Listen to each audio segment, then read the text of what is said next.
ज्या वारसदारानं हे देखणं सत्य आपल्या खांद्यावर पेललं ते राजे शंभू छत्रपती.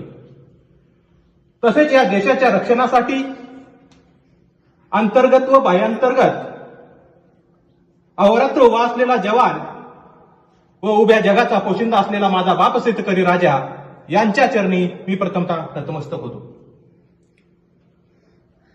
प्रथमतः सर्वांना अखंड हिंदुस्थानचे दैवत छत्रपती शिवाजी महाराज यांच्या जयंतीनिमित्त खूप खूप शुभेच्छा.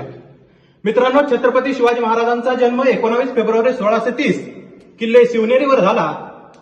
गडावर शिवाई देवीचे मंदिर असल्या कारणाने बाळाचे नाव शिवबा ठेवण्यात आले. आई जिजाऊ बाळाला लहानपणीच थोरांच्या पुरुषांच्या कथा गोष्टी सांगे, त्यातूनच घडले बाळ शिवबा. महाराजांचा जर 1 तासाचा जरी इतिहास सांगायचा झाला त्यांच्या जीवनातला तर आपल्याला कित्येक दिवस पुरणार नाहीत. परंतु वेळेअभावी जास्त काही बोलत नाही. जाता जाता फक्त महाराजांसाठी 2 ओळी. अंधार फार झाला आता दिवा पाहिजे, अंधार फार झाला आता दिवा पाहिजे, पुन्हा एकदा महाराष्ट्राच्या मातीला जिजाऊचा शिवा पाहिजे, पुन्हा एकदा महाराष्ट्राच्या मातीला जिजाऊचा शिवा पाहिजे. धन्यवाद. जय हिंद, जय महाराष्ट्र.